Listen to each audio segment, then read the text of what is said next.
What's up guys, it's me Jeremy. Knowing how to teamfight and understanding what's going on is quite obviously an extremely important part of the game, and by understanding all of the mechanics and things that take place, you can gain a much higher level understanding of the way teamfights work and have a huge leg up in your games. Let's get started.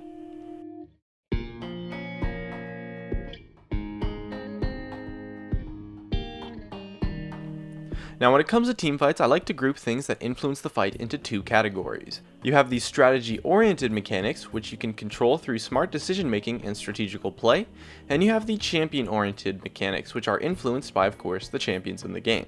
Overall, there's quite a few mechanics and it can be kind of complex, so let's go over each one and give you a general understanding of all of them. Starting out with the strategy-oriented mechanics. These mechanics influence fights very heavily and are all about how you and your team play out the team fight. The first one being the initiation. Initiations set up positioning for a fight and influence it really heavily. A poor initiation will lead to poor positioning, and it's why a large amount of fights are decided by them. Catching someone out is a great way to set up a fight, and most often if your team initiates a fight, your positioning will be set up quite well. To get an initiation to work, you need to set up the fight and go in on your opponents when their positioning is poor. In addition, a good initiation can often lead to a lot of picks and a one-sided fight. Initiations get countered by disengage, as well as being vulnerable to re-engages depending on how well your attempt was. Re-engages can happen if your initiation failed and caused an extended chase on the opponents who have good positioning, so make sure you initiate in a way that causes your opponents to have poor positioning as a whole, which leads me into my next mechanic, positioning. Decided by the initiation, positioning in a fight is really important since it determines whether or not kiting will be possible. If you have poor positioning, you will fall prey to your opponents and die very quickly, without having an opportunity to kite. The way positioning works is that it's all about having three lines. You have the front line, the mid line, and the back line.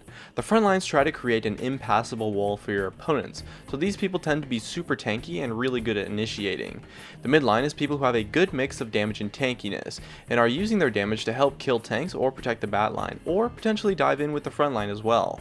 And the back line is of course the super high DPS carries that are extremely squishy but do tons of damage, and thus must stay in the back and be protected by the mid and front lines. The front line tries to zone out or dive in onto opponents, while the mid line tends to have a really dynamic role, and then back lines try to kill whoever is out of position or to kill the enemy front line. Knowing what line your champion fits into and what role you can play in the fights is quite important and should help you position well, since if you know that, positioning becomes quite simple. The back line goes in the back, the mid line goes in the middle, and the front line goes in the front.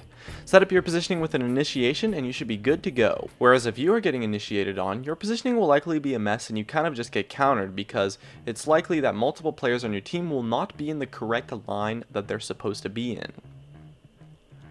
After that, we have kiting, and I personally believe that kiting is the strongest mechanic in the entire game, and the reason for that is because it allows you to take absolutely zero damage while outputting full DPS onto a target. Especially in the tank meta, a vast majority of champions get really wrecked by kiting since you can do it properly and avoid damage so effectively. Kiting a team is quite easy to execute. You just need to crowd control the targets diving into your backline, and if your team works together, it's not too hard to pull off, especially since players tend to dive in on backlines a lot harder than they actually should. Run away from your opponent while hitting them and using crowd control, and by moving back into the space that you have, you can make kiting work quite easily. The true counter to kiting now is flanking. Flanking ensures that your opponent will have poor positioning and have no space to kite out, since kiting does require a lot of space to pull off properly, since flanking creates an inescapable collapse onto a target that will just get bursted down really easily. So make sure to ward up the sides and have vision of surrounding areas if you are vulnerable to a flank. And then we have late game scaling and team composition. Both of these influence how you want to play out team fights, and so you really need to understand what your team composition is doing and how exactly you can win a fight. Perhaps it's diving in on your enemies, or maybe it's bursting down a target, or maybe it's just protecting your carries. Look at where your team is strong in and what your composition is good at doing. In addition, for late game scaling, you have to understand that when the game hits kind of the late game, it changes quite a bit. The fights become not so much about bursting and diving in, but rather kiting and protecting your carries once it hits the late game.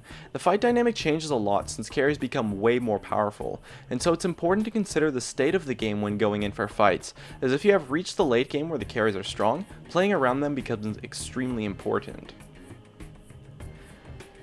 Next up, we have the champion-based mechanics, which are influenced by what your champions can do and often play a huge role in the strategy-oriented mechanics. First off, we have burst damage. This ties in with initiations and flanks quite a lot, since burst damage can lead to a lot of picks and is really good at just one-shotting targets. It gets countered by utility items such as a Banshee's Veil and Zonia's, as well as standard defensive items to at least some extent. When you're playing with or against burst damage champions, it's important to understand the potential that those champions have to really dictate a fight by one-shotting someone. Be very wary of the power that they can create, as they will look for quite a bit of plays and can really punish poor positioning quickly and effectively. If you can outplay the burst defensively somehow, or can deny opportunities for burst onto a squishy target from your opponents, those champions become a lot weaker and won't have as big of an impact, since they won't be able to get their burst damage off. Next, we have sustained damage, which gets countered generally by raw tank items. Sustained damage is really powerful when you can back it up with kiting, since effective kiting will let a sustained damage champion get off an extremely large amount of damage as the fight goes on. However, targets that deal sustained DPS can potentially be vulnerable to burst damage if they are squishy, so when you're playing with sustained damage champions, it's important to position well and play a kite-oriented teamfight to protect them to extend the duration of the fight so that they can get off as much damage as possible. Sustained damage relies on having good positioning quite a lot, so it's important to set that up when playing with sustained damage champions. And then after that, we have crowd control, which really affects kiting. There's two types of crowd control: hard CC, which completely disables a champion like stuns, knockups, taunts, etc., and soft crowd control, which only really hinders a champion, which is mainly just slows. Both are really great for kiting, and if your team lacks crowd control, kiting will be quite difficult and you will need to find other options for your team to take in teamfights. Crowd control really is a very powerful mechanic, since kiting in itself is so powerful. Having lots of crowd control is quite obviously really good, and it's a great way to play around in fights. It can get countered by cleanse mechanics like Quicksilver Sash and Mikhail's Crucible, so watch out for those to be sure that you aren't really getting outplayed by them. Overall, you want to make sure that you make the most of your champion-oriented mechanics that you have available to you to set up your strategy-oriented mechanics for a great team fight. Plan out and set up the fight, and don't force fights too hard or you might mess up a lot of strategy mechanics. You need to be calculated, get some vision, and plan things out. Have a good understanding of the mechanics, and you can use those to influence how you play things out quite effectively as a whole, since they influence each other quite a bit. Use the mechanics to their fullest potential with the understanding of what your team composition is good at, and you should be able to set up some really good team fights. If this video was helpful, definitely make sure to hit that like button so I know. My name is Jeremy, and that's it for my video on mastering teamfighting. Hey guys, it's me, Jeremy. Thanks for watching my video. If you enjoyed it, definitely make sure to hit that like button so I can tell, and if you're interested, definitely check me out on all the socials, of which you can see over there. And if you really enjoyed the video, make sure to subscribe for some more awesome content in the future, as well as you can check out some of my other videos up here and over there. Anyways, that's going to be it. Thank you so much for watching, and of course, I'll see you guys next time.